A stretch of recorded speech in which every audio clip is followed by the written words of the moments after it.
And now in this lecture we'll find out the radius of the small circle.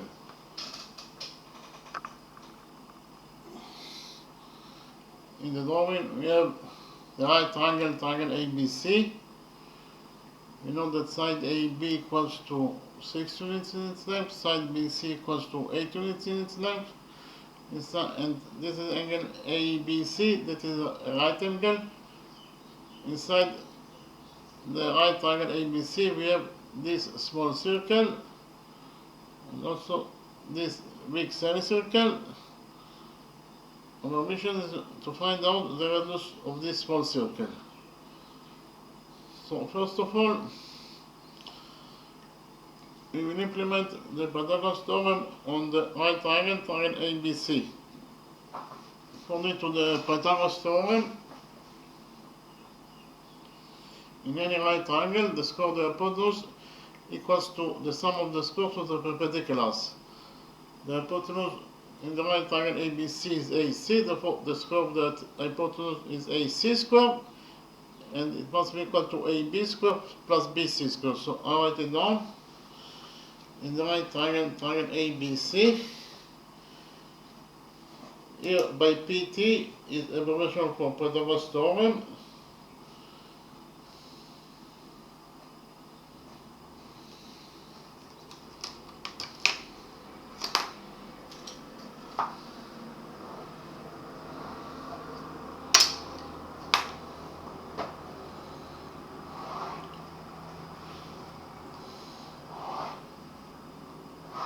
AB square, that is the square of the hypotenuse,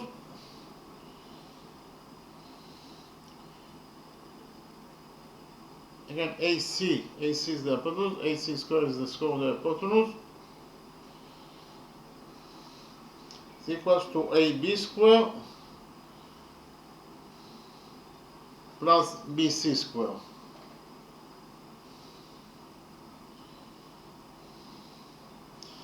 The hypotenuse AC is the missing side, so we leave it as it is. AC square equals to AB square. AB equals to 6 units in its length, therefore AB square is 6 squared, that is 36, plus BC square. BC equals to 8 units in its length, therefore BC square is 8 squared, that is 64. So in conclusion, we shall find out that according to the Pythagoras theorem, in the right triangle ABC, AC square equals to 36 plus 64. 36 plus 64 is 100, so AC square equals to 100. We take a root out of this equation and finally get that the length of the hypotenuse AC is equals to the square root of 100, it is 10. So the hypotenuse AC equals to 10 units in its length, so I write it down. AC equals to 10 units in its length.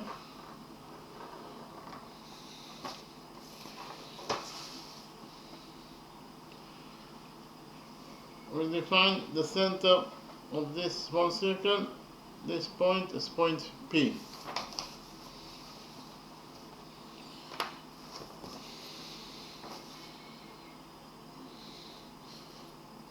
We define the center of this semicircle. This point is point Q. We define the point of tendency or tangent AB with this small circle. This point is point N. We define the point of tendency or tangent AC with this small circle. This point is point H, and we define the point of tendency of tangent AC with this semicircle. This point is point L.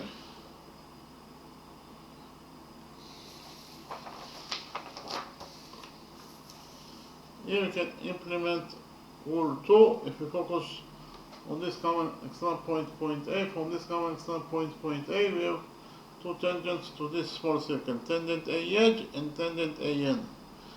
And according to rule 2, they are equal to each other. that is to say AN equals to AH.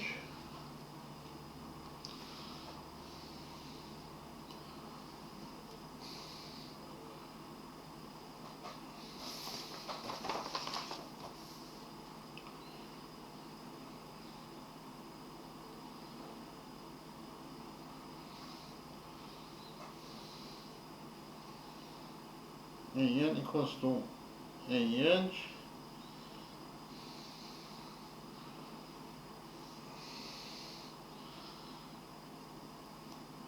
So here,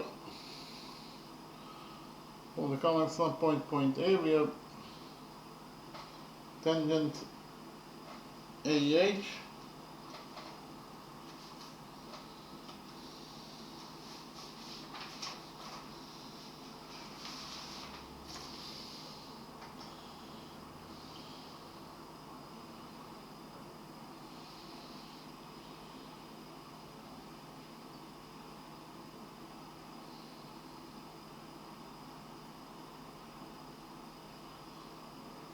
Actually, if we focus on this common standpoint point A, from the common standpoint point A, we have two tangents to this semicircle. We have here tangent AB and tangent AL. And according to rule 2, they are equal to each other. That is to say, AB equals to AL. So I write it down.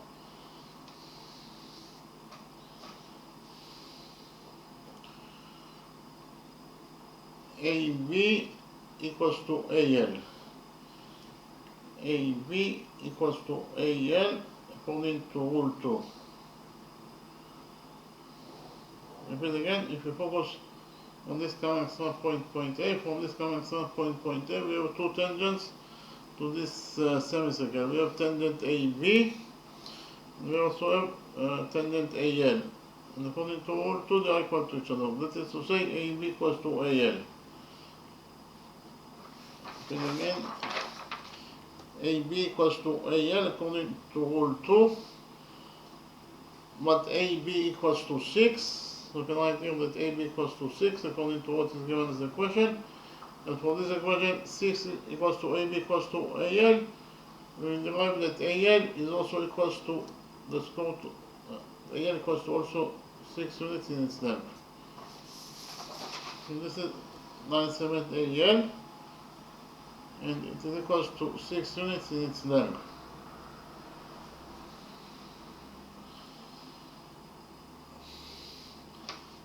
So what is so I write it down. AL equals to 6 units in its length.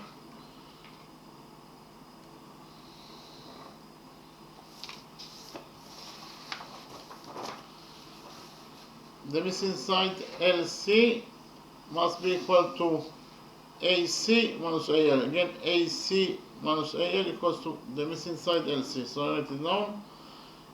LC equals to AC. That is the hypotenuse of the right triangle ABC. That is equals to 10 units in its length. Minus AL. That is the tangent to this semicircle at point L. That is equals to 6. Again, the length of this side LC equals to AC, that is 10, minus AL, that is 6. So in total, LC equals to 10 minus 6, that is 4. LC equals to 4 units in its length. So this is the missing side LC, and it is equals to 4 units in its length. So I did know here, LC equals to 4 units in its length.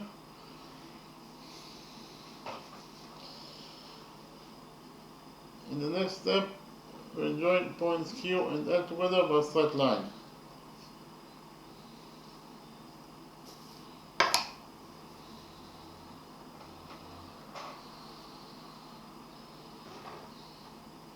Point Q is the center of the semicircle. Point L is the point on the semicircle itself. Therefore, QL is the radius of this semicircle. We define the radius of this semicircle as B. Therefore QL equals to B. We have here the radius B that is drawn to point L, that is the point of tendency of tangent AC with this semicircle, and whenever you have a radius that is drawn to the point of tendency, according to rule 1, tangent AC will be perpendicular to the radius LQ. If AC is perpendicular to LQ, it means that this angle equals to 90 degrees, and this angle also equals to 90 degrees according to rule 1.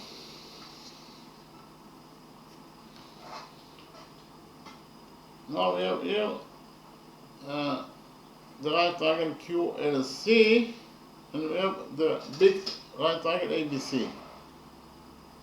Triangle ABC, the big triangle ABC, and the small right triangle QLC, they have a common angle, angle C. Angle C is a common angle that belongs to both triangles. So the small right triangle QLC, again, this is angle C that belongs to both triangles. It belongs to this small right triangle QLC, and angle C belongs also, of course, to the right big triangle, triangle ABC. So we'll define the size of this angle C as alpha.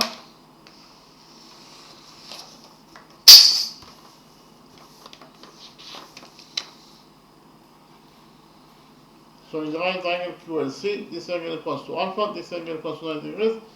Therefore, this first missing angle must be equal to 90 degrees minus alpha. Why? Because 90 degrees minus alpha plus alpha is 90 degrees. 90 degrees plus 90 degrees is equals to 180 degrees. That is the sum of the angles in any triangle. Likewise, in the right big triangle ABC, this angle equals to alpha, this angle equals to 90 degrees. Therefore, this first missing angle must be equal to 90 degrees minus alpha.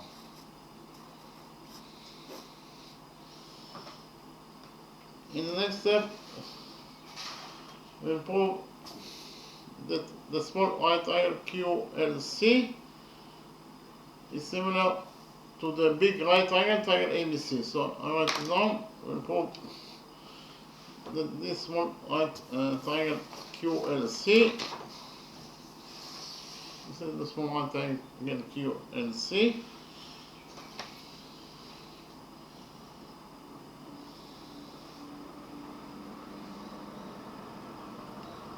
is similar to the big right triangle, triangle ABC.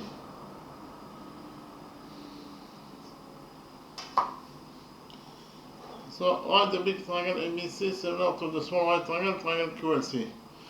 First of all, this is angle C, that is a common angle, it belongs to both triangles. So you can write down that angle C equals to itself is a common angle that belongs to both triangles. So if you relate to angle C, it belongs to the small right triangle QLC, it will be defined as angle LCQ. And if you relate to this angle C, as it belongs to the right big triangle ABC, it will be defined as angle ACB.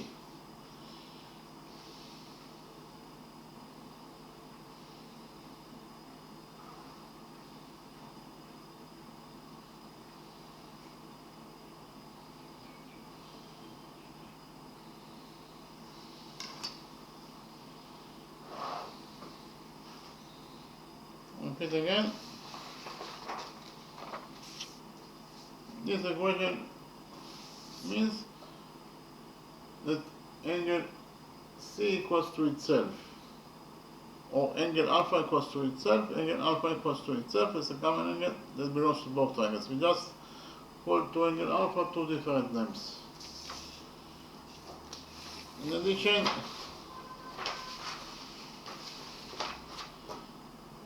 those two angles, they are both equal to 90 degrees, therefore they are equal to each other. So actually, this is angle QLC, and it is equals to, in the right triangle QLC, and it is equals to this angle in the right triangle ABC. This is angle ABC.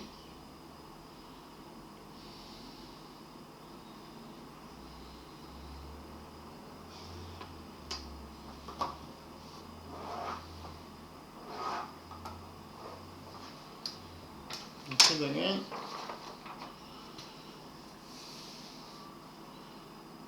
Angle QLC in the small triangle QLC equals to angle ABC in the big triangle ABC. They are both equal to 90 degrees, therefore they are equal to each other.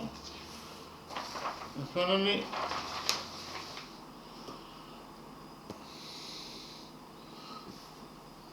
those two angles, they are both equal to 90 degrees minus alpha, therefore they are equal to each other. So actually this is angle LQC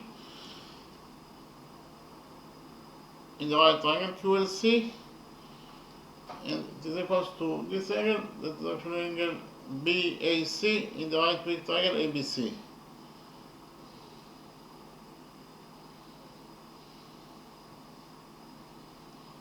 Repeat again. Angle LQC in the small triangle QLC equals to angle BAC in the right big triangle ABC. They are both equal to 90 degrees minus alpha, therefore they are equal to each other.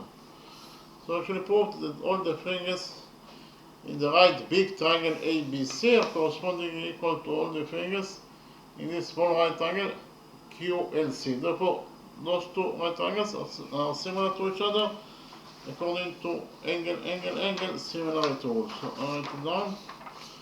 The right triangle ABC is similar. This is the sign of similar to the right small triangle QLC according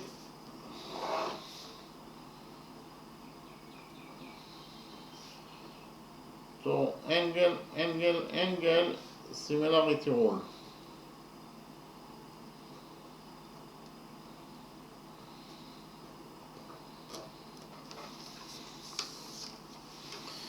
And for the fact that the right triangle ABC is similar to the small right triangle QLC, we derive that the following relationship exists between their sides. We will derive that side AB is the big triangle ABC over side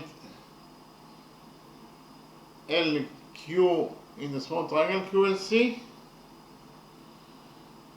equals to side BC in the big right triangle ABC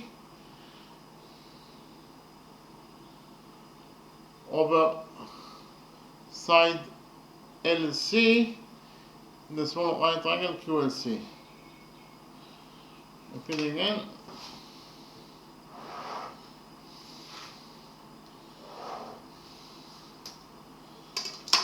We derive that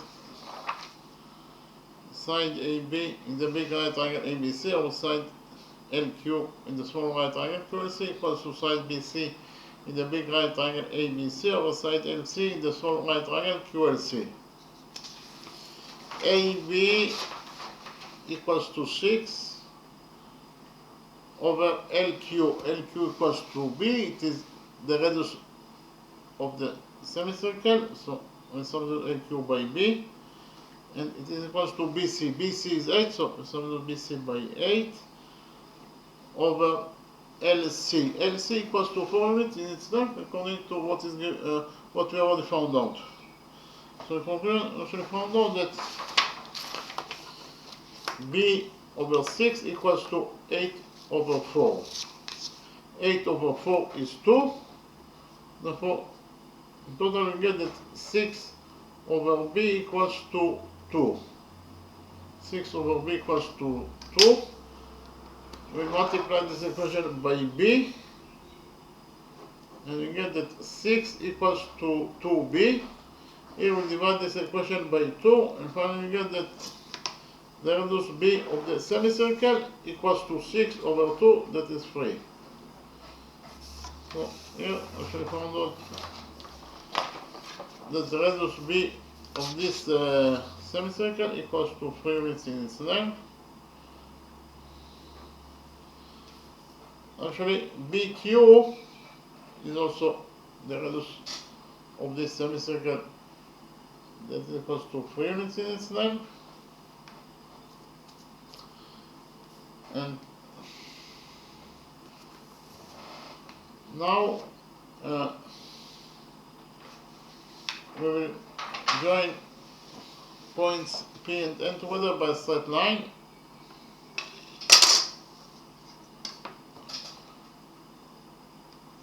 P is the center of this small circle, N is the point of the small circle itself. Therefore, Pn is the radius of this small circle. That is the radius that we are looking for in this question. So we will define the radius Pn of this small circle as A. Our mission is to find out the value of A, that is the radius of this small circle. Here we have the radius Pn that is drawn to point N, that is the point of tendency of tangent AB with this small circle. And whenever you have a radius that is drawn to the point of tendency, then tangent AB will be perpendicular to the radius NP. If AB is perpendicular to NP, it means that this angle equals to 90 degrees, and this angle also equals to 90 degrees according to rule 1.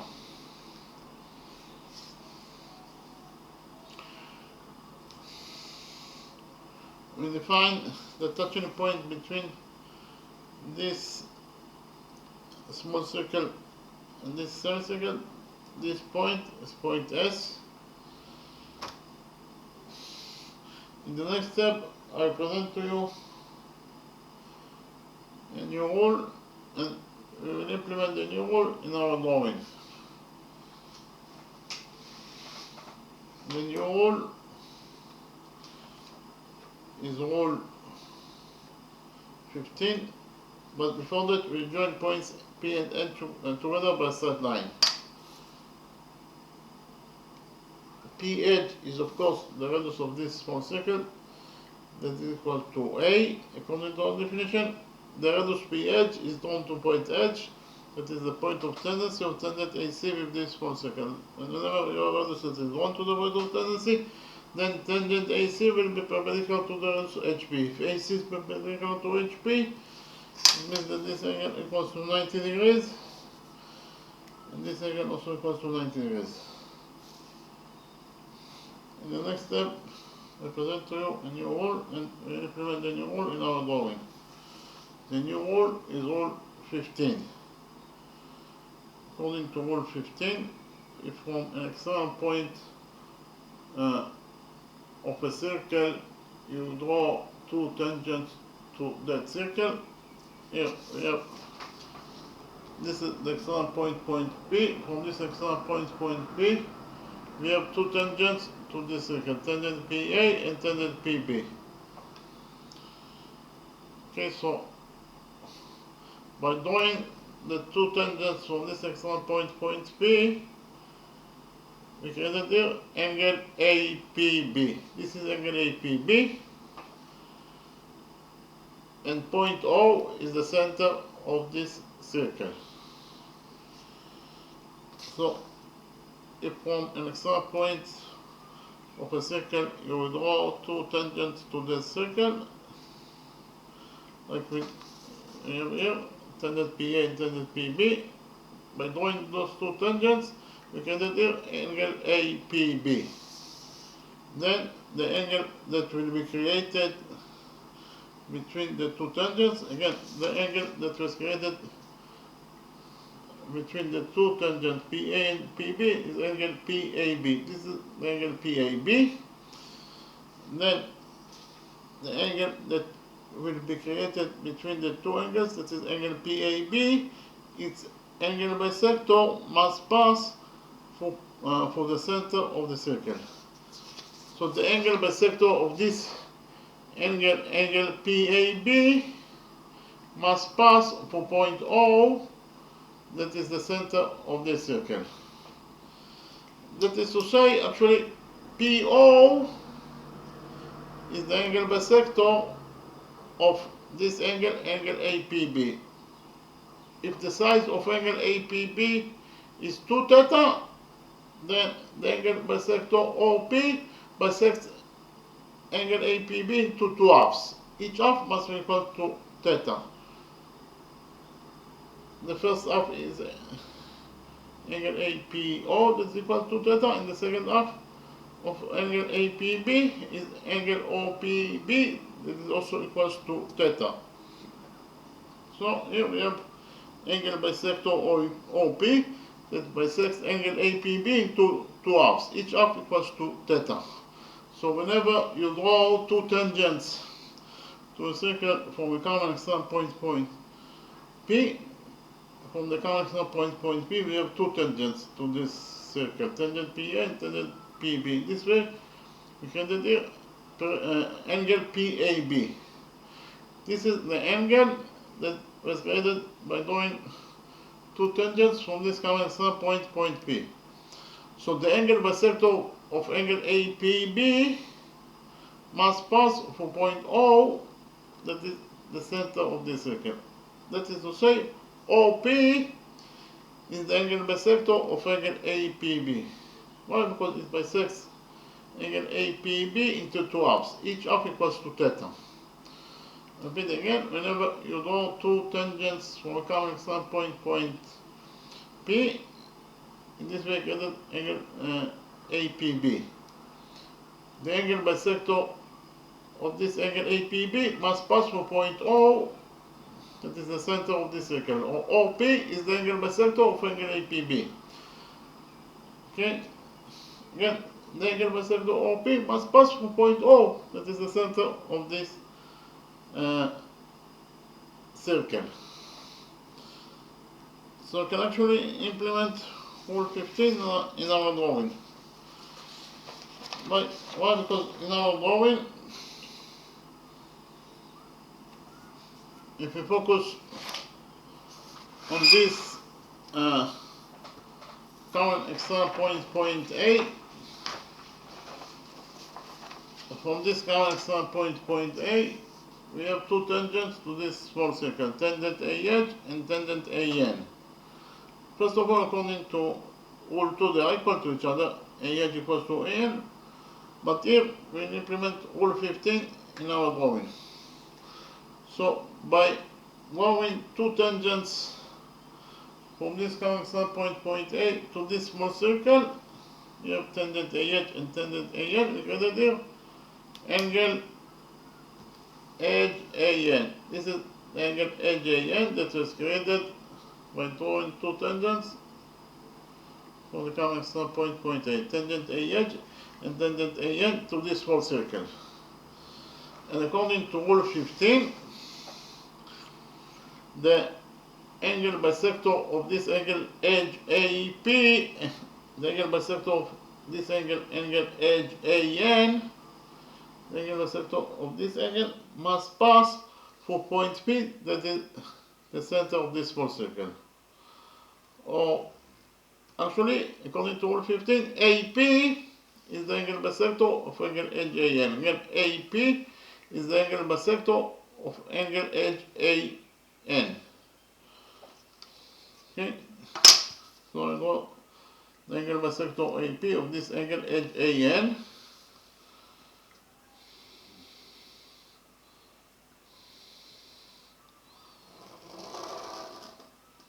Repeat again, AP is the angle bisector of angle edge AN. Why? Because the angle bisector must pass through point P, that is the center of this small circle. So AP is the angle bisector of this small circle. So we can write down that the angle bisector of this angle A, the angle bisector of this angle A passes through point P, that is the center of this small circle. So I write it down. We can find out that the angle bisector, of course, the angle bisector AP passes through point P, the angle bisector of angle A passes through point P, that is the center of this small circle. So I write it down. Angle bisector of angle A, this is angle A, the angle bisector of this angle A passes through point P, that is the center of the small circle. the angle bisector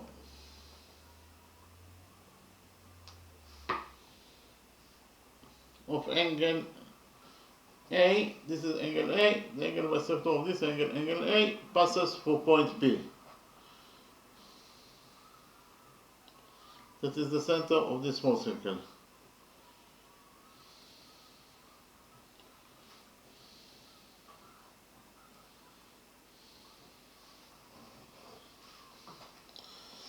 So I repeat again, we have found out that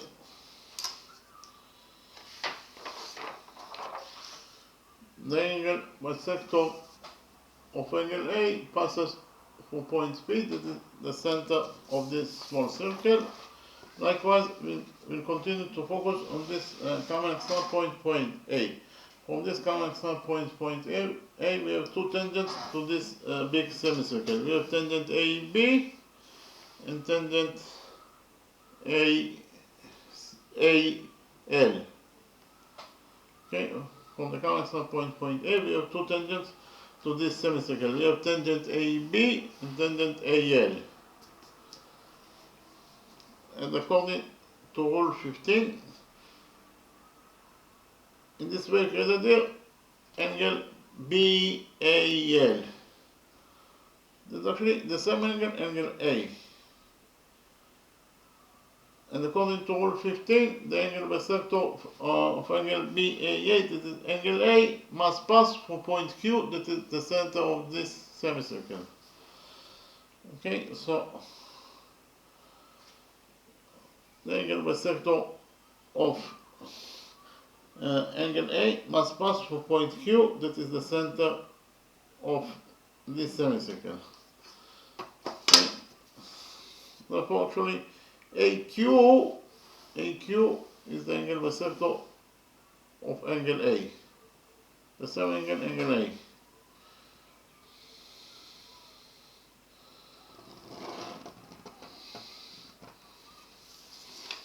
So right now, we actually found out that not only AP is the angle bisector of angle A, but AQ is also angle bisector of this angle A.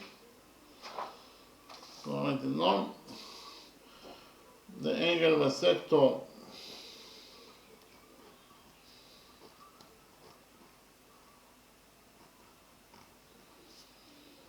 of angle A passes through point Q, that is the center of this semicircle. In conclusion, we found out that the angle bisector of angle A passes through point P and point Q.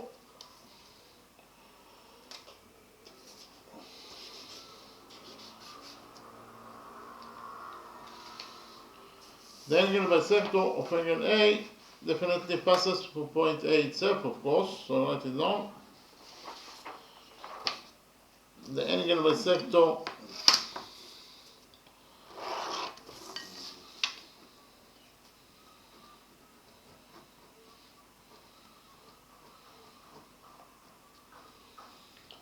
of angle A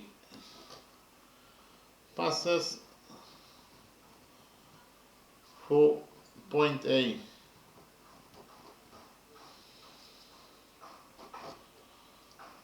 In conclusion, we found out that the angle bisector of angle A passes through points P, Q, and A.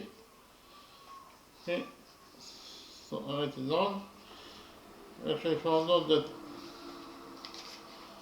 the angle bisector of angle A in total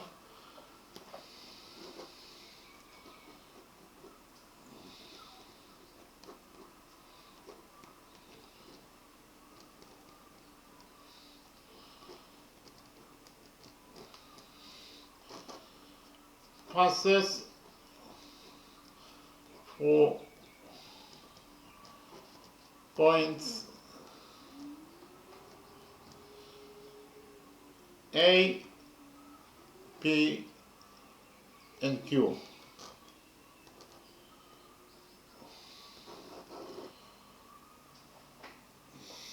but the angle bisector itself is absolutely a straight line. Therefore, we can conclude from it that the 3 points A, P, and Q, they are located on the same straight line. Points A, P, and Q, points A, P, and Q, they are all located on the same straight line.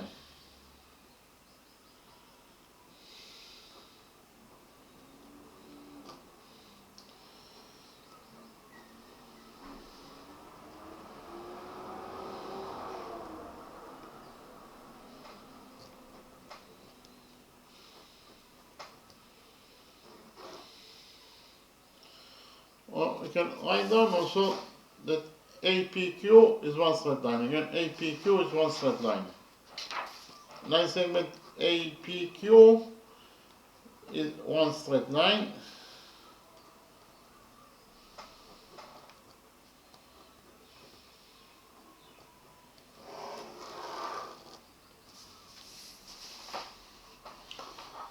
So, first of all, we found out that AP is the angle bisector of angle A. So if we define the size of angle A as 2 theta, then the angle bisector PA bisects angle A into 2 halves. Each half must be equal to theta.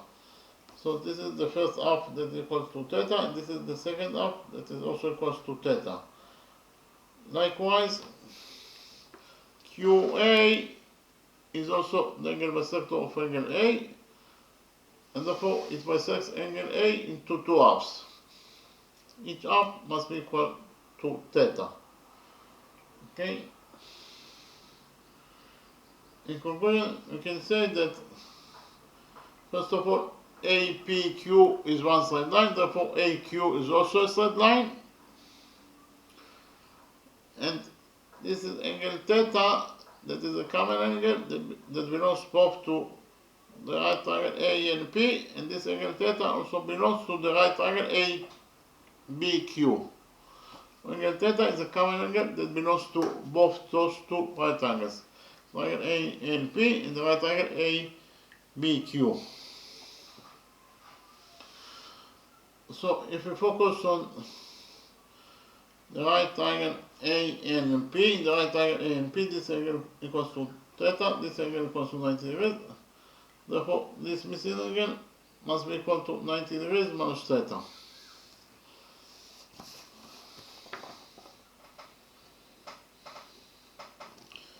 Likewise, in the right triangle ABQ, this angle equals to theta, this angle equals to 90 degrees. Therefore, this missing angle must be equal to 90 degrees minus theta.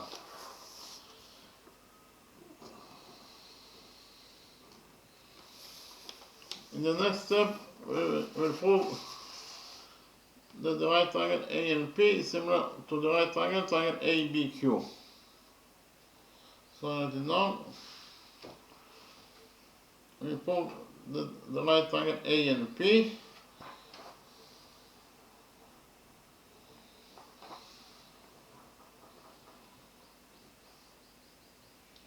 is similar to the right triangle ABQ.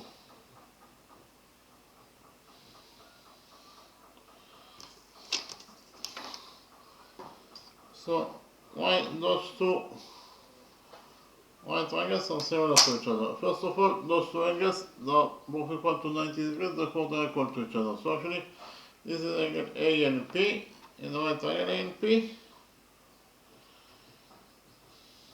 And this equals to this angle, that is actually angle ABQ. In the right triangle ABQ. I'll repeat again.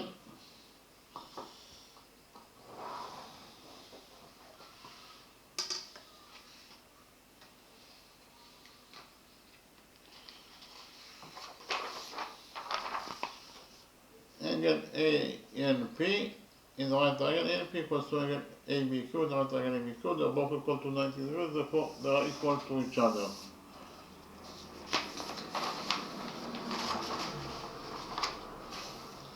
In addition, this is angle theta, that is the common angle, it belongs to both triangles.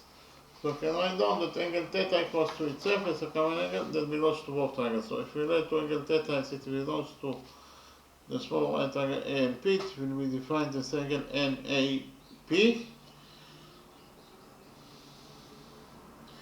And it equals to itself, angle theta equals to itself. So if you relate to angle theta as it belongs to the big triangle ABQ, it will be defined as angle BAQ.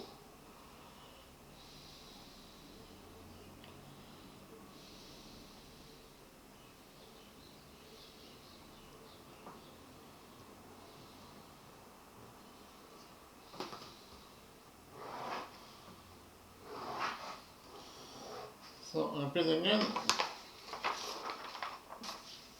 This equation means that angle theta equals to itself. You just call to angle theta two different names. Angle theta equals to itself is a common angle that belongs to both triangles. And finally,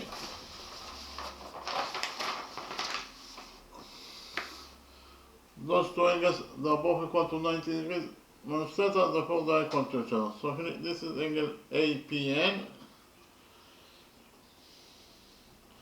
In the right triangle ANP, and it is equal to this angle, that is actually angle AQB. In the right triangle ABQ. Repeat again. Angle APN in the small right triangle equals to angle ABQ in the big right triangle, therefore equal to 90 degrees minus theta, therefore they are equal to each other. So we actually found out that all the triangles of the big right triangle ABQ are corresponding equal to all the triangles of the right small triangle A and P, therefore those two right triangles are similar to each other according to angle similarity rule. So I write it down. The small right triangle A and P is similar. This is the sign of similar to the right big triangle ABQ according to angle similarity rule.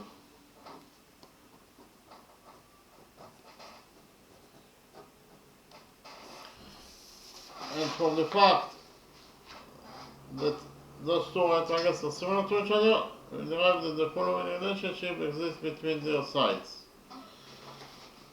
We will derive that side AB in the big triangle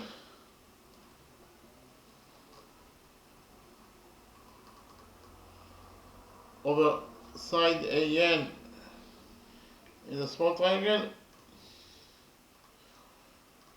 equals to side BQ in the big triangle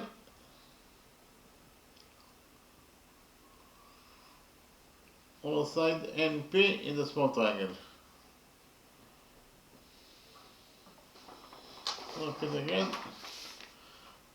We derive that side AB in the big triangle over side AN in the small triangle equals to side BQ in the big triangle over side NP in the small triangle. AB is 6, so we substitute AB by 6.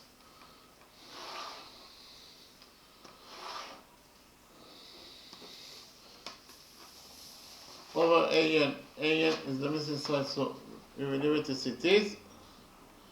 It is equal to BQ. BQ is 3, so we substitute BQ by 3 over NP. NP is 8, so we substitute NP by 8. In conclusion, we found out that 6 over AN equals to 3 over A. Here we cross multiply this equation and we get that 6A equals to 3AN. Here we will divide this equation by 3 and finally we get that the missing side AN equals to 6A over 3. 6A over 3 is 2A. In conclusion, we found out that the missing side AN equals to 2A. The missing side AN equals to 2A. So I write it down.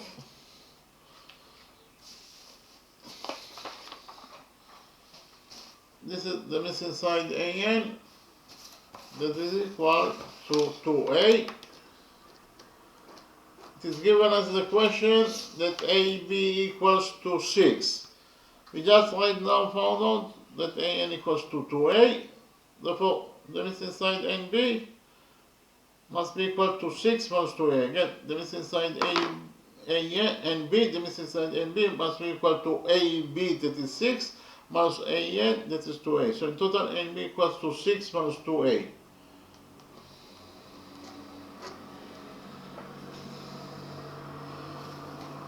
In the next step,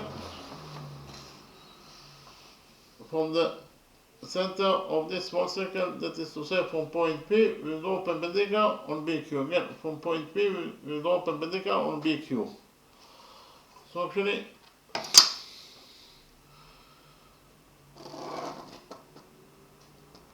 this angle equals to 90 degrees, and this angle equals to 90 degrees according to our construction. We will define the touching point of the perpendicular from point P and BQ. This point is point Z.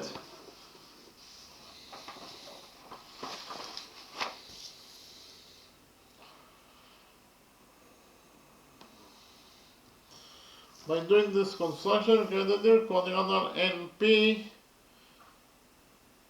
ZB. NP-ZB. In quadrilateral NP-ZB, we have 1, 2, 3 right angles. The sum of 3 right angles is 270 degrees. So 270 degrees plus the size of this fourth missing angle, in total they must be equal to 360 degrees. According to the rule that the sum of the angles in any quadrilateral is equal to 360 degrees. Therefore, this fourth missing angle must be equal to 90 degrees in its size. So inside this quadrilateral NP-ZB, we have 4 right angles. And according to rule 5, any quadrilateral that has 4 right angles must be this rectangle flat square. So we relate to this quadrilateral NP-ZB as rectangle because it has 4 right angles. But we also know that the opposite sides of a rectangle are equal to each other. So in rectangle NP ZB, side NP must be equal to the opposite side BZ. But NP equals to A, therefore BZ must be also equal to A. Likewise, according to the sum rule, in the same rectangle NP ZB, side NB must be equal to the opposite side PZ.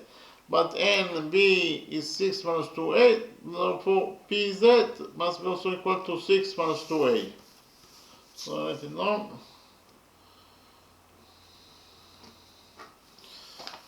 What is the length of this missing side? Missing side ZQ. ZQ equals in total to BQ minus BZ.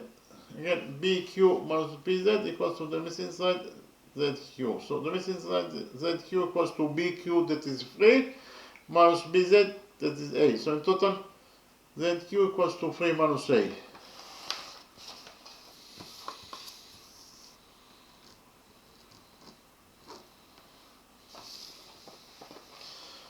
What is the length of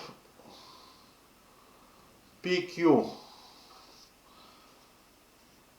From the drawing, it is very easy to see that we have an internal notch between this small circle and the big semicircle. That is to say they are touching each other externally at point S.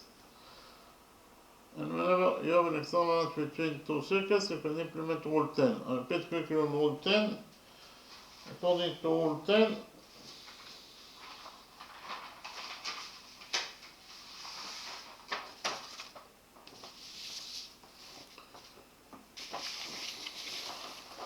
if two circles touch each other externally, then the straight line that connects the centers together passes through their touching point. So in the drawing we have two circles. Those two circles touch each other externally at point P. And according to this rule 10, we have the center of this small circle is at point M. The center of this big circle is at point O. And the straight line that connects the centers together is of course the straight line MO. And this straight line MO, according to this rule 10, must pass for the touching point, that is point P. Again, MO must pass for point P.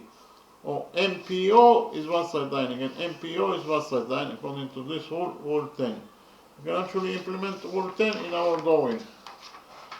Why? Because in our drawing we have an external notch between this small circle and this big semicircle. That is to say, they are touching each other externally at this point S. And therefore, according to rule 10, the straight line that connects the centers together, the center of this small circle is here at point P. The center of this big semicircle is at point Q. The straight line that connects the centers together is of course the straight line PQ. This straight line PQ must pass from point S, that is their touching point. Again, this straight line PQ must pass from point S, that is their touching point. Or PSQ is one straight line. Again, PSQ is one straight line. If PSQ is one straight line, it means that PQ must be equal to PS plus SQ. Again, PQ must be equal to PS plus SQ. So write it down. Actually found out that PQ in total must be equal to PS. This PS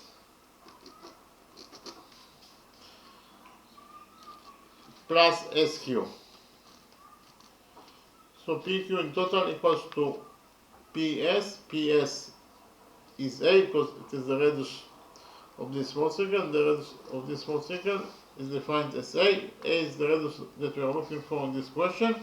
So PQ equals PS equals to A, and SQ equals to the radius of this semicircle, that is 3. So PQ in total equals to A plus 3. So I write it down. I should found out that PQ in total equals to A plus 3 according to rule 10. In the next step, I will copy the right green triangle PZQ in a new page, and we will implement the Pythagoras theorem on this right green triangle PSQ.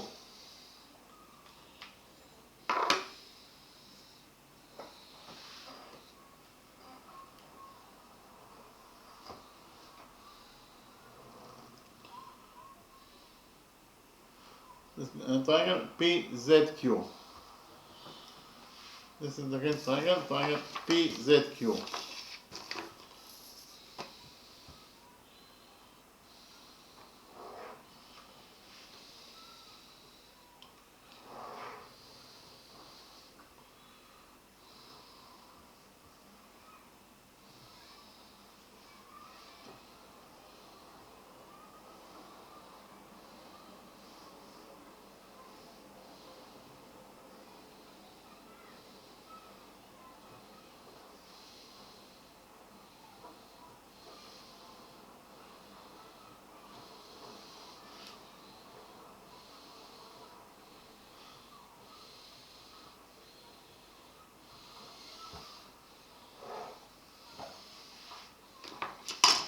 So actually, this is the right green triangle PZQ that I copied from the original drawing. The hypotenuse PQ equals to 3 plus A, PZ equals to 6 minus 2A, and ZQ equals to 3 minus A. Here by PT is the version for Pythagoras theorem. According to the Pythagoras theorem, in any right triangle, the square of the hypotenuse equals to the sum of the squares of the perpendiculars. The hypotenuse in this right triangle PZQ is PQ, therefore the square of the hypotenuse is PQ square, and it must be equal to PZ square plus ZQ square. So I write it down. According to the Pythagoras theorem, in this right triangle PZQ, PQ square, that is the square of the hypotenuse, must be equal to PZ square plus ZQ square.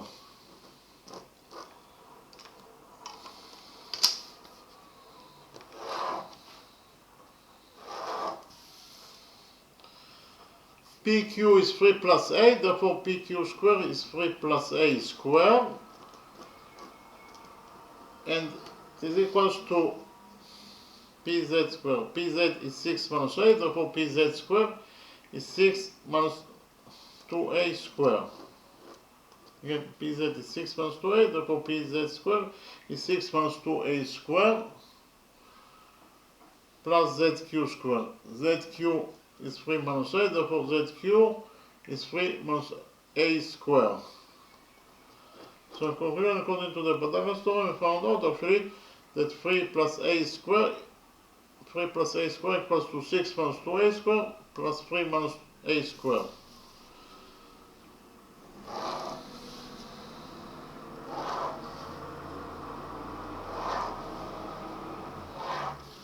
We'll open the brackets on both sides of this equation and find out actually that 3 plus A square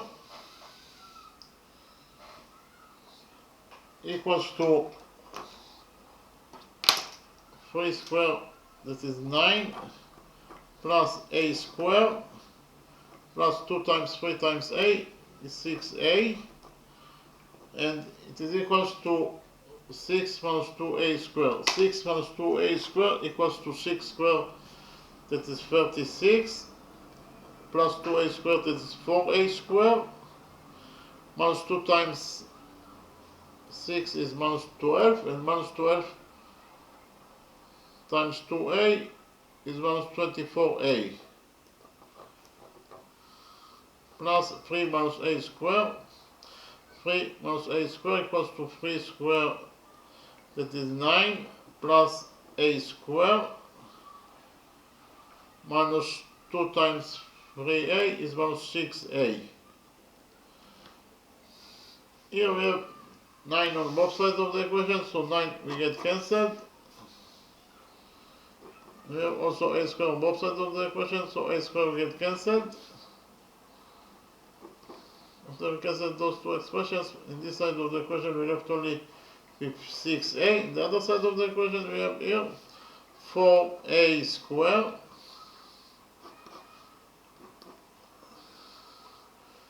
we have here minus 24A minus 6A is minus 30A plus 36. Here we subtract 6A from this equation and get that this side of the equation we left with 0, nothing. This is equals to 4A square. Minus 38 minus 6A is minus 36A plus 36. In conclusion, we found out that 0 equals to 4A square minus 36A plus 36. Here we divide this equation by 4 and get that 4A square over 4 is A square, minus 36A over 4 is minus 9A, and 36 over 4 is 9. So in conclusion, we found out that A square minus 9A plus 9 equals to 0. So this is a quadratic equation. And the general formula for a quadratic equation is ax squared plus bx plus c equals to 0. Repeat again. The general formula for a quadratic equation is ax squared plus bx plus c equals to 0. Here a, b and c are the coefficients of this quadratic equation, and x is the variable that we are looking for. And we find out the value of x according to the following formula. X equals to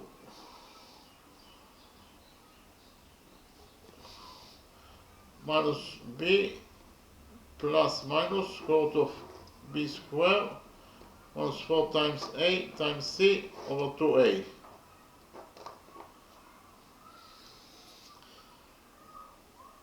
In our specific quadratic equation, the variable that we are looking for, the quadratic equation is as follows: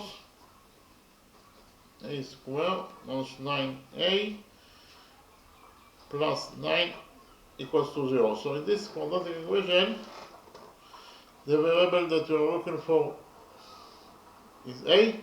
So x equals to a. The coefficient a equals to 1. The coefficient b equals to minus 9. And the coefficient c equals to 9. Now we just have to put the values of the coefficients of our specific quadratic equation in this general formula for x in order to find out the value of the values of a, because x equals to a in our specific quadratic equation. So we do it now and we get that x is equals to a, so a equals to minus b. b is minus 9, therefore minus b is minus 9, that is plus 9, plus minus square root of b squared.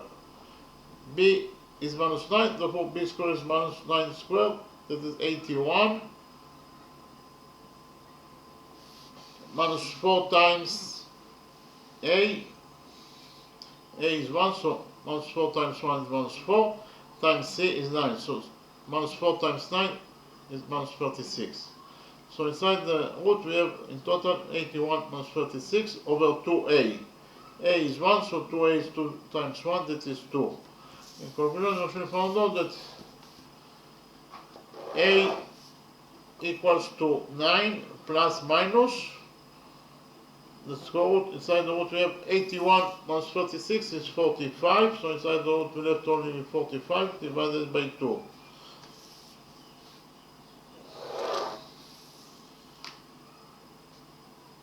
$45 is 9 times 5, so we substitute 45 by 9 times 5 and we get that a equals to 9 plus minus 45 is 9 times 5 divided by 2. So a equals to 9 plus minus, the square root of 9 is 3. So this expression in total will be equal to 3 times square root of 5 over 2. So here we will have two solutions that are possible for a. The first solution for a is that a equals to 9 plus 3 times square root of 5 over 2. So according to the first solution for a, the radius a of the small semicircle, that is the radius that we are looking for,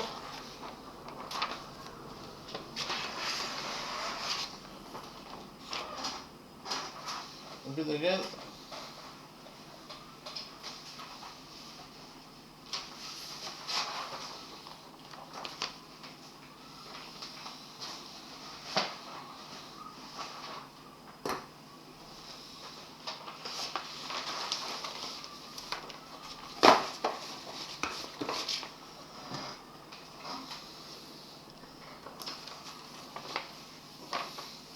The radius a of this small semicircle, according to the first solution for a, is equals to 9 plus 3 times square root of 5 over 2.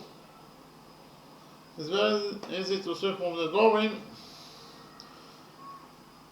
that the small semicircle is smaller than the big semicircle, and therefore the radius of this small circle must be shorter than the radius of this big semicircle. But the radius of this big semicircle is 3. Therefore, the radius of this small semicircle, the radius of this small circle must be less than 3 units. But according to the first solution, for a, the radius a of this small circle is equal to 9 plus 3 times square root of 5 over 2. That is definitely bigger than 3. But here, the radius of this small circle must be less than 3 because it must be smaller than the radius of this semicircle, is equal to 3. But the radius A of this small circle is bigger than 3, because this expression is bigger than 3. So this solution is a correct solution. We cancel this solution, and we left only the second solution that is possible for A. The second solution for the radius A of this small circle is A equals to 9 minus 3 times square root of 5 over 2. 9 minus 3 times square root of 5 over 2 is equals to 1.146 units.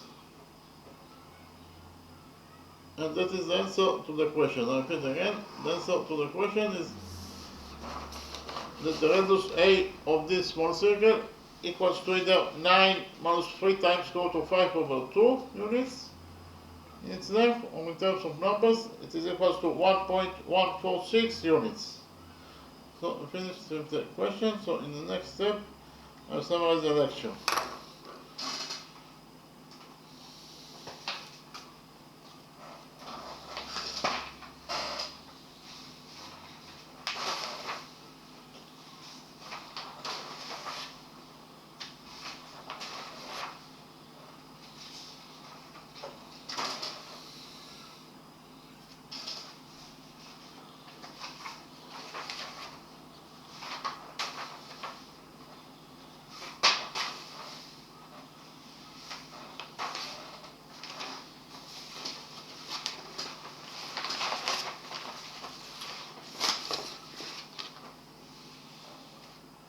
In this lecture, we found out the radius of this small circle. So in the drawing, we have a big right triangle ABC. Angle ABC equals to 90 degrees inside. Side AB equals to 6 units in its length. Side BC equals to 8 units in its length. Inside this big right triangle ABC, we have this circle and we have this semicircle. And our mission is to find out the radius of this small circle.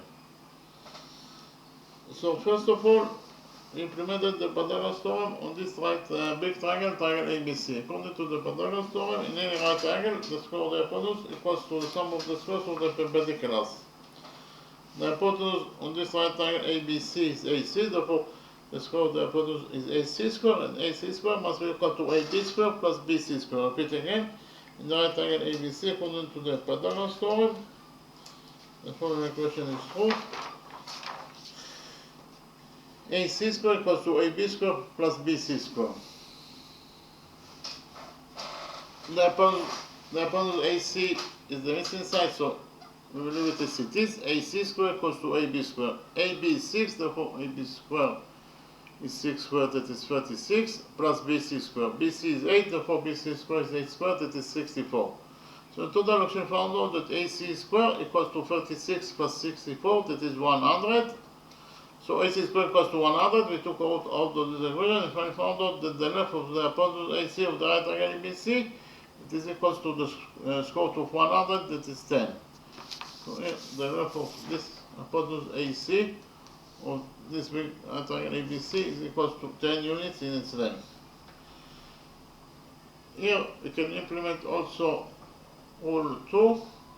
If you focus on this convex standpoint point A, from this convex standpoint point A, we have two tangents to this semicircle. We have tangent AB and we also have tangent AL. And according to rule 2, they are equal to each other. That is to say, AB equals to AL. Repeat again. According to rule 2, AB equals to AL, or the length of tangent AB equals to the length of tangent AL. But AB equals to 6 according to what is given as a question. So for this equation, 6 equals to AB equals to AL, we derive that AL must be also equal to 6. This is the line 7 AL, that is equals to 6 units in its length. AL equals to 6. So we know that the hypotenuse AC equals to 10, AL equals to 6, therefore the missing side must be equal to 10 minus 6, that is 4. Again, the missing side LC must be equal to 10 minus 6, that is 4. AC is 10, AL is 6, therefore AC minus AL, that is 10 minus 6 is 4, so LC equals to 4.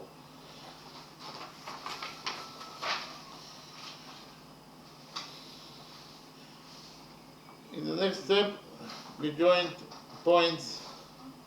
We define the center of this small circle, this point as point P. We define the center of this semicircle, this point as point Q. We join points Q and L together. We define the point of tangent AC with this semicircle, this point as point L. Then we join points Q and L together one straight line. Point Q is the center of this semicircle, point L is the point of the semicircle itself, therefore QL is the radius of this semicircle. We define the radius of this semicircle as B, therefore QL equals to B. We have the radius QL that is on to point L, that is the point of tendency of tangent AC with this semicircle, and whenever you have a radius that is on to the point of tendency, then tangent AC will be perpendicular to the radius LQ according to rule 1. If AC is perpendicular to LQ, it means that this angle equals to 90 degrees, and this angle also equals to 90 degrees according to rule 1.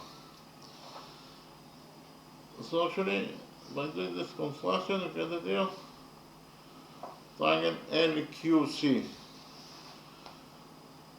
In triangle LQC, we have, this is angle C. Angle C is a common angle that belongs both to the right big triangle ABC, and angle C also belongs to this right small triangle LCQ. So therefore, we define the size of the this common angle C is alpha. So in the right triangle LQC, this angle equals to alpha, this angle equals to 90 degrees. Therefore, the missing angle must be equal to 90 degrees minus alpha. Why? Because 90 degrees minus alpha plus alpha is 90 degrees, and 90 degrees plus 90 degrees, it is equals to 180 degrees. It is the sum of the angles in any triangle. Likewise, if you focus on the big right triangle ABC, the big right triangle ABC, this angle equals to alpha, this angle equals to 90 degrees. Therefore, this first missing angle must be equal to 90 degrees minus alpha. In the next step, we put that the right big triangle ABC is similar to this small right triangle, triangle LQC. So why those two right triangles are similar to each other? First of all, those two angles are both equal to 90 degrees, therefore they are equal to each other. In addition, this is angle C, this is a common angle that belongs to both triangles, so we can write down that the angle C or alpha is a common angle that belongs to both triangles. And finally, those two angles are both equal to 90 degrees minus alpha, therefore they are equal to each other. So actually prove that all the fingers in the big right triangle ABC are correspondingly equal to the fingers in the right triangle LQC. Therefore, those two right triangles are similar to each other according to angle similarity rule. Repeat again. We actually found out that the right triangle ABC is similar. This is the sign of similar to the right triangle QLC according to angle similarity rule. And from the fact that those two right triangles are similar to each other, we will derive that the following relationship exists between their sides. We will derive the side AB, the big triangle ABC, over side LQ, over side LQ in the small right triangle LQC is equals to side BC, the big triangle ABC, over side LC in the small triangle, triangle QLC. Repeat again. We will derive the side AB in the big right triangle ABC over side LQ in the small right triangle LQC equals to side BC in the big right triangle ABC over side LC in the small right triangle LQC. AB6, LQ equals to 4, LQ equals to B, it is the radius of the semicircle, that is B according to our definition. BC is 8, and LQ is 4. So in conclusion, we found out that AB is 6, LQ is B, BC is 8, and LC is 4. So in conclusion, we found out that 6 over B equals to 8 over 4. 8 over 4 is 2, so 6 over B equals to 2. We multiply this equation by B and finally found out that 6 equals to 2B, Here we divided this equation by 2 and finally found out that B equals to 3 units in its length. B equals to 3 units, so the radius B of this semicircle equals to 3 units in its length.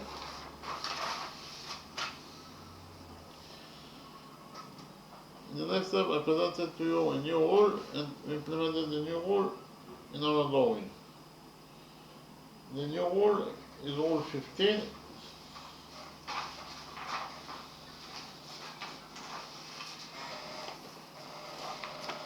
According to rule 15, if from an external point of a circle you draw two tangents to the circle, here we have the external point P. From this common external point P, we draw two tangents to this circle, tangent PA and tangent PB. In this way, we can get angle APB. From external point A, from external point of a circle, we draw two tangents to that circle, then the angle that will be created between the two tangents, the angle is angle APB, that will be created by the two tangents PA and PB. So the angle is APB. This angle APB is angle bisector. The angle bisector of this angle APB, must pass through point O, that is the center of this circle. Again, whenever we do two tangents from the common external point P, we get this angle APB.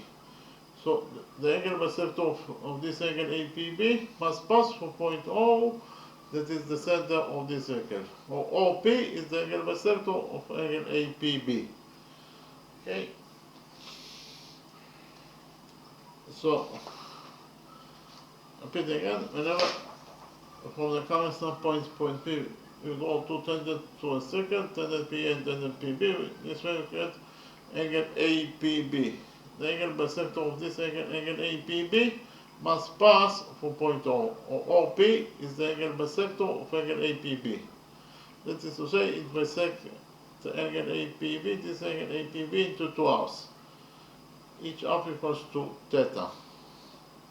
The size of angle APB in total is 2 theta.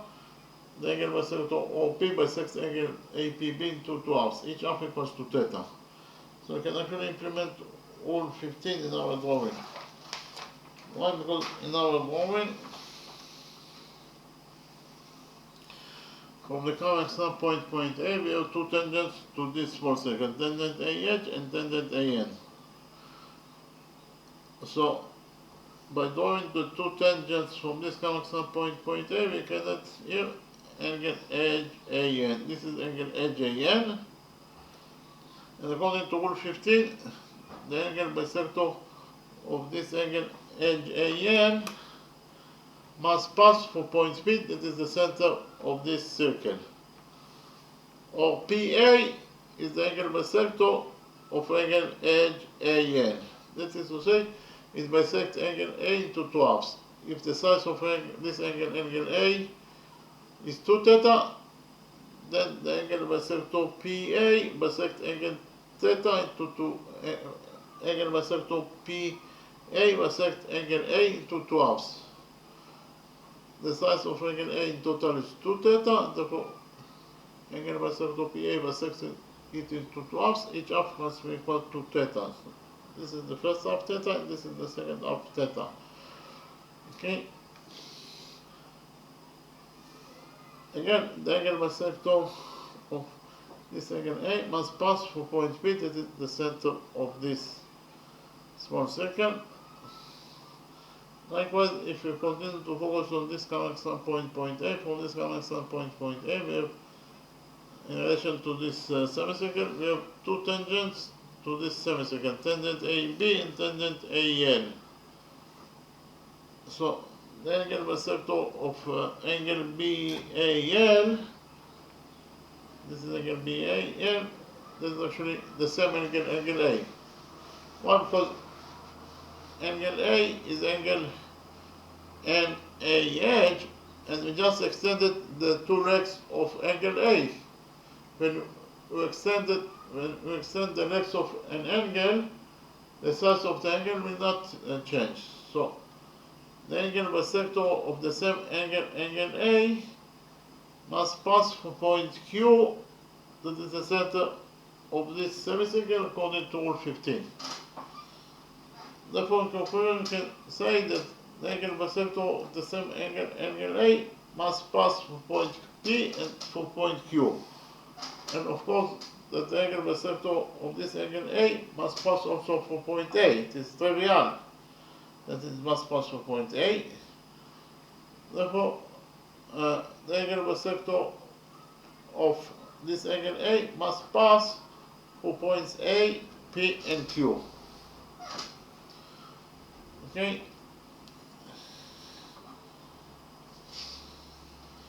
Repeat again. The angle bisector of angle A must pass through point P, according to Rule 15. The angle bisector of the same angle, angle A, must pass through point Q, also according to Rule 15. And the angle bisector of angle A, of course, must pass through point A. In conclusion, we can write down actually that the angle bisector of angle A passes through points A, P, and Q. Again, the angle bisector of angle A passes through point A, P, and Q. And of course, the angle bisector of any angle is a straight line. And therefore, APQ is one straight line. Okay, points A, P, and Q are located on the same straight line because the angle bisector of any angle is a straight line. Or APQ, or line segment APQ is one straight line. Line segment APQ is one straight line. So the angle bisector AQ bisect angle A into two halves. Each half equals to theta. And the angle bisector of the same angle angle A is also AP. So AP bisects the same angle A into two halves. Each half equals to theta. Therefore, this is angle theta.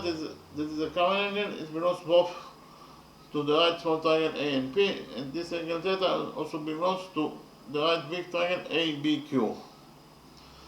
So the two right triangles have a common angle, that is angle theta. They are both equal to 90 degrees. Therefore, the third missing angle must be equal to 90 degrees minus theta, and this third missing angle must be also equal to 90 degrees minus theta. In the next step, we proved that the small right triangle A and P is similar to the big right triangle ABQ. So why those two right triangles are similar to each other? First of all, this is angle theta, that is a common angle that belongs to both triangles, so I can write down that angle theta equals to itself as a common angle that belongs to both triangles. In addition, those two angles are both equal to 90 degrees, therefore they are equal to each other, and finally those two angles are both equal to 90 degrees minus alpha, therefore they are equal to each other. So if we found out that all the triangles of the right triangle ABQ corresponding equal to all the triangles of the right triangle A and P, therefore those two right triangles are similar to each other according to angle similarity rule. So I repeat again. The right small triangle A and P is similar to the right big triangle ABQ according to angle similarity rule.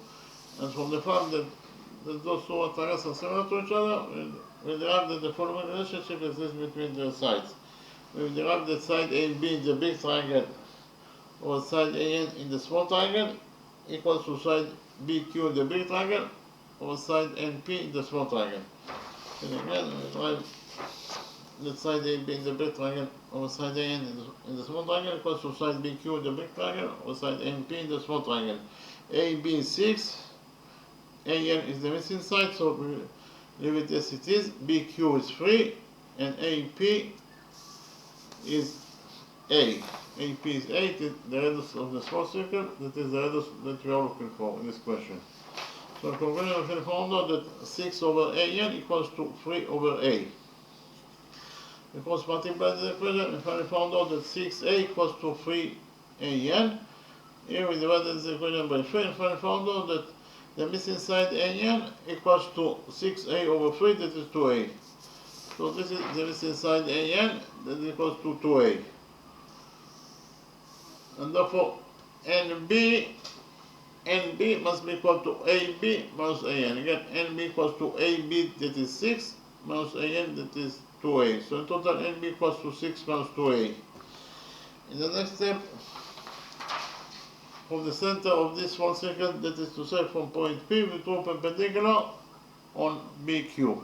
So this angle equals to 90 degrees, and this angle equals to 90 degrees according to our construction. We define the touching point of the perpendicular from point P and BQ. This point is point Z. By doing this construction, we can do quadrilateral NPBZ. In quadrilateral NPBZ, we have 1, 2, 3 right angles. The sum of 3 right angles is 270 degrees. So 270 degrees plus the size of this fourth missing angle, in total they must be equal to 360 degrees according to the rule that the sum of the angles in any quadrilateral is equal to 360 degrees. Therefore, this fourth missing angle must be equal to 90 degrees inside. So inside quadrilateral NPZB, we have 4 right angles, and according to rule 5, any quadrilateral that has 4 right angles must be this rectangle, if not a square. So we relate to this quadrilateral NPZB, it's a rectangle because it has 4 right angles. But we also know that the opposite sides of a rectangle are equal to each other. So in rectangle NPBQ, side NP must be equal to side BZ. But NP is 8, therefore BZ must be also equal to 8. Likewise, according to the same rule, in the same rectangle PNBQ, side NB must be equal to the opposite side PZ. But NP is 6 minus 2A, therefore PZ must be also equal to 6 minus 2A. So what is the length of this small line segment ZQ? ZQ equals to BQ minus BZ. Again, ZQ equals to BQ minus BZ. BQ is 3, BZ is 8, so in total ZQ equals to 3 minus A. And we have found out that PZ equals to 6 minus 2A. What is the length of PQ? According to rule 10, whenever you have an external match between two circles, the straight line that connects their centers together must pass through their touching point. Here we have an external match between this small circle and the big semicircle. That is to say, they are touching each other externally in point S. And therefore, according to rule 10, the straight line that connects their centers together must pass through their touching point. The center of this small circle is at point P. The center of this small big semicircle is at point Q. The straight line that connects the centers together is of course the straight line PQ. This straight line PQ must pass through point S, that is their touching point. Again, the straight line PQ must pass for point H, that is their touching point. Or PSQ is one straight line. Again, PSQ is one straight line. If PSQ is one straight line, it means that PQ equals to PS plus SQ. Again, because of the fact that PSQ is one straight line, it means that PQ equals to PS plus SQ. Again, PQ equals to PS plus SQ. So PQ equals to PS. PS is the radius of this small circle, that is A, plus SQ. SQ is the radius of the semicircle, that is 3. So in total, PQ equals to 3 plus A. In the next step, I copied the right green triangle PZQ in a new page and implemented the Pythagoras theorem on this right green triangle PZQ. Actually, this is the right green triangle PZQ that occurs from the original drawing. PZ equals to 6 minus A, ZQ equals to 3 minus A, and the produce PQ equals to 3 plus A. According to the Pythagoras theorem, PQ square equals to PZ square plus ZQ square. PQ is 3 plus A, therefore PQ square is 3 plus A square, and it is equals to PZ square. PZ is 6 minus A, therefore PZ square is 6 minus PZ is 6 minus 2A, therefore PZ square is 6 minus 2A square, plus ZQ square. ZQ is 3 minus A, therefore ZQ is 3 minus A square. So total, according to the Pythagoras theorem, in the right triangle PZQ, we found out actually that 3 plus A square equals to 6 minus 2A square plus 3 minus A square. 3 plus A square equals to 3 squared, that is 9, plus A square plus 2 times 3 times a is 6a, and this equals to 6 minus 2a squared. 6 minus 2a squared equals to 6 squared, it is 36, plus 2a squared, it is 4a squared, minus 2 times 6 is minus 12, and minus 12 minus 2a is minus 24a, plus 3 minus a squared. 3 minus a squared equals to 3 squared, it is 9, plus a squared, minus 2 times 3 times a is minus 6a. So here we have a squared on both sides of the equation, so a squared will get cancelled. And we have 9 on both sides of the equation, so 9 also will get cancelled. So we cancel those two expressions in this side of the equation, left only with 6a. In the other side of the equation, we have 4a squared, and we have minus 24a minus 6a is minus 30a plus 36. Here we subtracted 6a from this equation, and we found out that 0 equals to 4a squared, and minus 38 minus 6a is minus 36a plus 36. So in conclusion, we found out that 4a squared minus 36a plus 36 equals to 0. We divided the equation by 3 and finally found out that a squared, 4a squared over 4 is a squared, minus 36a over 4 is minus 9a, and 36 over 4 is 9. So in conclusion, we found out that a squared minus 9a plus 9 equals to 0. So this is the quadratic equation, and the general formula for a quadratic equation is ax squared plus bx plus c equals to 0. In this general formula, a, b, and c are the coefficients of this quadratic equation, and x is the variable that we are looking for. We found out the value of x according to the following formula: x equals to minus b plus minus square root of b squared minus 4 times ac over 2a. In our specific quadratic equation, that is to say, a squared minus 4a, a squared minus 9a plus 9 equals to 0, the variable that we're looking for is a, so x equals to a. The coefficient a equals to 1, the coefficient b equals to minus 9, and the coefficient c equals to 9.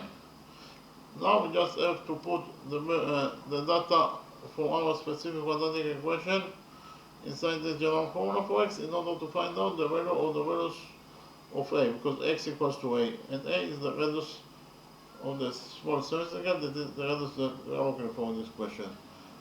So we actually put the value, the quotient a, b, and c from our specific quadratic equation inside this general formula, and we found out the value of the values of a. According to this formula, x is a, so a equals to minus b. B is minus 9, therefore minus b is minus 9, that is plus 9, plus minus b squared. B is minus 9, so b squared is minus 9 squared, that is 81, minus 4 times a.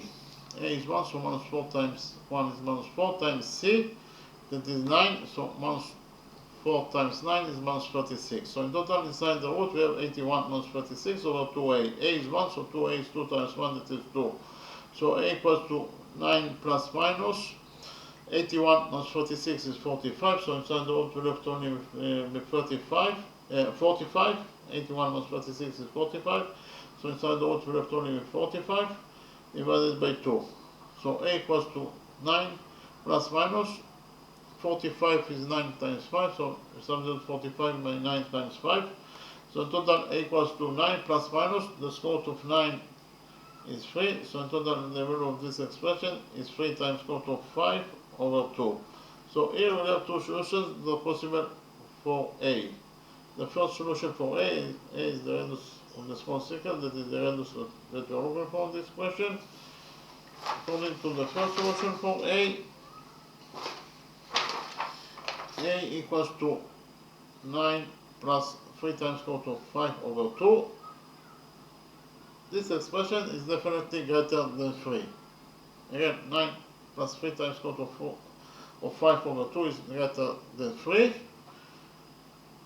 But from the drawing, it is very easy to see that the small circle is definitely smaller than the big semicircle, and therefore the radius of this small circle must be shorter than the radius of the semicircle. That is to say, the radius of this small circle must be less than 3 units. And because of the fact that this expression is greater than 3, it means that this answer is the first answer. You can send the solution, and you're left only with the second solution for A. That is the radius of this small circle. The radius of this small circle A, according to the second solution, equals to 9 minus 3 times square root of 5 over 2 units. Or in terms of numbers, it is equals to 1.146 units. I repeat again. We found out that the radius A of this small circle equals to either 9 minus 3 times square root of 5 over 2 square units, or in terms of numbers, it is equals to 1.146 units. That is less than 3, of course. Okay, and that is the answer to the question. Okay, thank you very much.